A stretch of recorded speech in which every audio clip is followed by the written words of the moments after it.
This is a world that is hungering.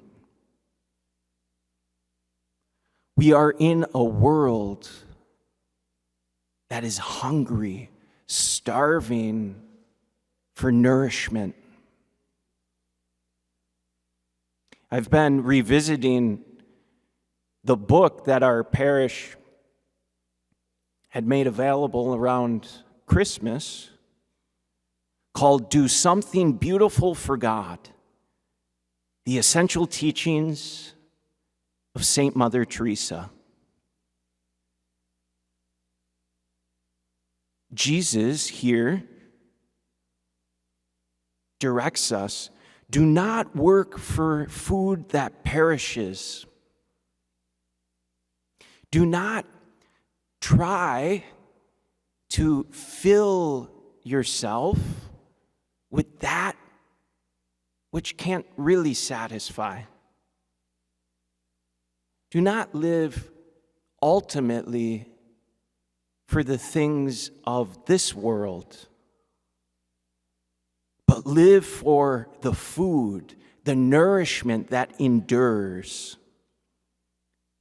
The way this holy nun, Mother Teresa, put it, above all our life's work, our mission, like our purpose, it ought to be to do something beautiful for our God. Mother Teresa was born in Serbia, August 26, 1910. And her parents had named her Agnes. And where she lived there, she grew up surrounded with wealth, prosperity. But as we know, God led her into religious life onto India. And there he eventually even set her further apart on this amazing mission and work that captivated the world, the whole world. This heavenly work to serve the poorest of the poor. In a sense, the hungriest of the hungry, the starving. And for me, Mother Teresa, she's such a model who took the teaching of Jesus and lived it to the full as she was called and where she was called. Not to work for like the things of this earth, food that perishes, but for the food that endures. In her words, her life's work was to do something beautiful for God in the place she found herself where God had brought her. Those words, to not work for food that perishes, but for the food that endures, for eternal life. How do I take Jesus' words to heart? How do I, and how am I called to work for this food that endures? How do I live out holiness as Mother Teresa lived out holiness? Sometimes we can sort of dismiss that. Like, is it even possible? Like, you have to be like Mother Teresa and go to this far-off place to find people who are hungry? Do you have to leave everything behind? I love how Mother Teresa made it so clear. She said, stay where you are. Find your own Calcutta. Find the sick, the suffering, and the lonely right there where you are. In your own homes and in your own families. In India, their poverty of hunger is severe.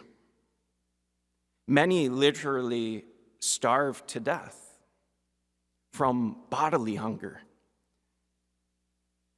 But what's so interesting is Mother Teresa, even there, her primary goal wasn't simply to feed them with the bread of this world, but with love.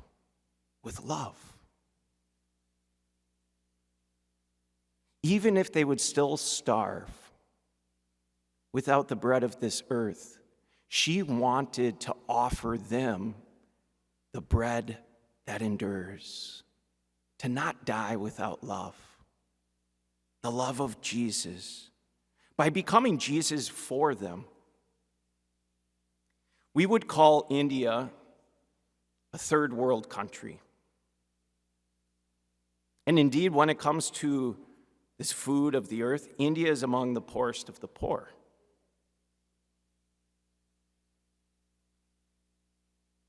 But for us to ask, in the place we are, this first world country, the United States, Minnesota, the Iron Range, Chisholm, how about in our place of the world, our families? What kind of poverty do we face, if any? For the most part, it's not bodily hunger. We have plenty of bread, plenty of food.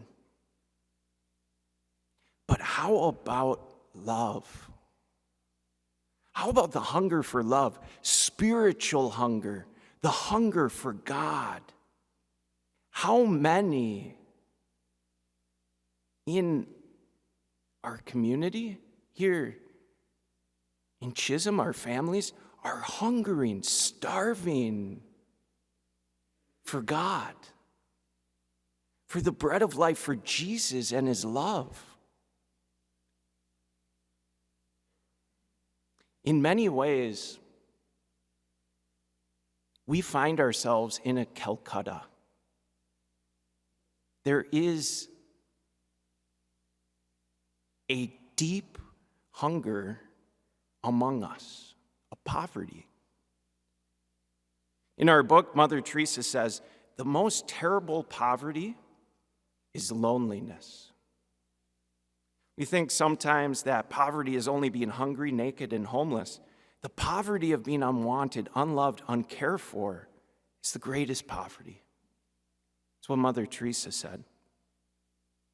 In 1975, a man named Dan Wooding, he's from the West, from London, and he was invited to interview Mother Teresa. And with conviction, Mother Teresa, she told this man who came from the West, says in 1975, she said, "Your poverty is greater than ours." He says it was the most impacting interview he's ever done. Mother Teresa told him, the spiritual poverty of the Western world is much greater than the physical poverty of India. It like stings to hear this.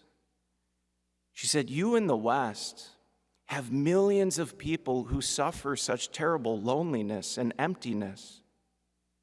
These people are not hungry in the physical sense, but they are in another way. They know they need something more, yet they don't know what it is. What they are missing is a living relationship with God. That's our poverty. But not to leave us there,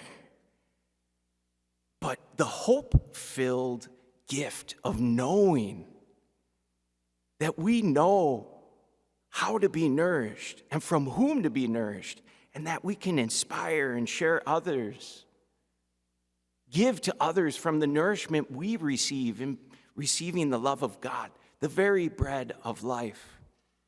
And so, inspired by Mother Teresa, I'd have two encouragements This is beginning with those nearest to us, you know? We all have people that come into our minds when we think and pray. To strive anew, to do something beautiful for God, for them. Working to bring food that does not perish to those we love. To offer nourishment to others' deepest hunger, the hunger for God.